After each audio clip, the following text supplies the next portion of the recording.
Angelina Rodriguez here. Welcome to my YouTube channel where I'm reading the Bible to you in a way that's easier to understand. We're starting in the book of Genesis, and I'm just reading one chapter at a time. We're on chapter 26 right now. If you'd like to find the other chapters, all you have to do is find me at Jesus is a DJ, and it's all one word. Super easy to spell and remember. Just a little update. I'm in North Carolina and super happy. And it's cold outside. It's been like 23 degrees in the evenings and in the mornings, and there's still snow on the ground outside of our house.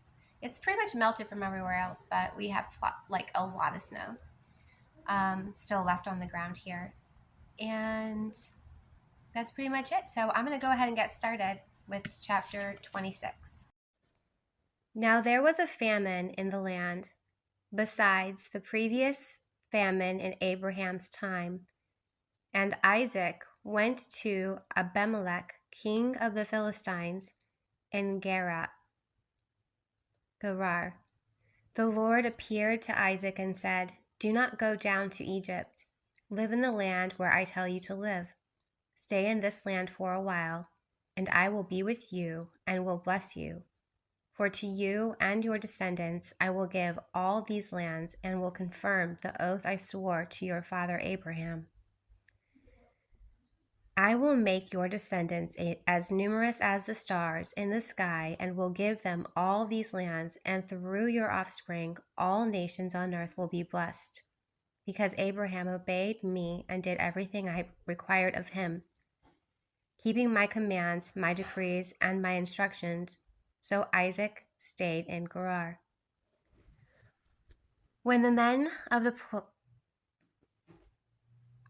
place asked him about his wife, he said, "She is my sister," because he was afraid to say, "She is my wife," he thought. "The men of this place might kill me on account of Rebekah, because she is beautiful." When Isaac had been there a long time ago, Abimelech, king of the Philistines, looked down from a window and saw Isaac caressing his wife Rebekah. So Abimelech summoned Isaac and said, "She is really your wife. Why did you say, 'She is my sister'?" Isaac replied to him, "Because I thought I might lose my life on account of her." Then Abimelech said, "What is this you have done to us? One of the men might well have slept with your wife, and you have brought guilt upon us." So Abimelech gave orders to all the people, "Anyone who harms this man or his wife shall surely be put to death." Isaac planted crops in the land, and the same year reaped 100-fold, because the Lord blessed him. The man became rich, and his wealth continued to grow until he became very wealthy. He had so many flocks and herds and servants that the Philistines envied him. So all the wells that his father's servants had dug in the time of his father Abraham, the Philistines stopped up, filling them with earth. Abimelech said to Isaac, "Move away from us. You have become too powerful for us." So Isaac moved away from there and encamped in the valley of Gerar, where he settled. Isaac reopened the wells that had been dug in the time of his father Abraham, which the Philistines had stopped after Abraham died, and he gave them the same names his father had given them. Isaac's servants dug in the valley and discovered a well of fresh water there, but the herders of Gerar quarreled with those of Isaac and said, "The water is ours." So he named the well Esek. Then they dug another well, but they quarreled over that one also. So he named it Sitnah. He moved on from there and dug another well, and no one quarreled over it, Rehoboth, saying, "Now the Lord has given us room, and we will flourish in the land." From there, that night, the Lord appeared to him and said, I am the God of your father Abraham. Do not be afraid, for I am with you. I will bless you and will increase the number of your descendants for the sake of my servant Abraham.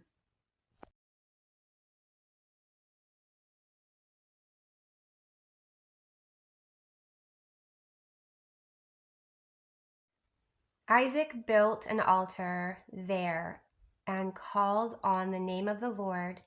There he pitched his tent, and there his servants dug a well. Meanwhile, Abimelech had come to him from Gerar, and Ahuzath, I think is what it says, his personal advisor, and Phicol, the commander of his forces. Isaac asked them, Why have you come to me, since you were hostile to me and sent me away? They answered, We saw clearly that the Lord was with you. So we said, There ought to be a sworn agreement between us and you, that let us make a treaty with you that you will do us no harm, just as we did not harm you, but always treated you well and sent you away peacefully. And now you are blessed by the Lord.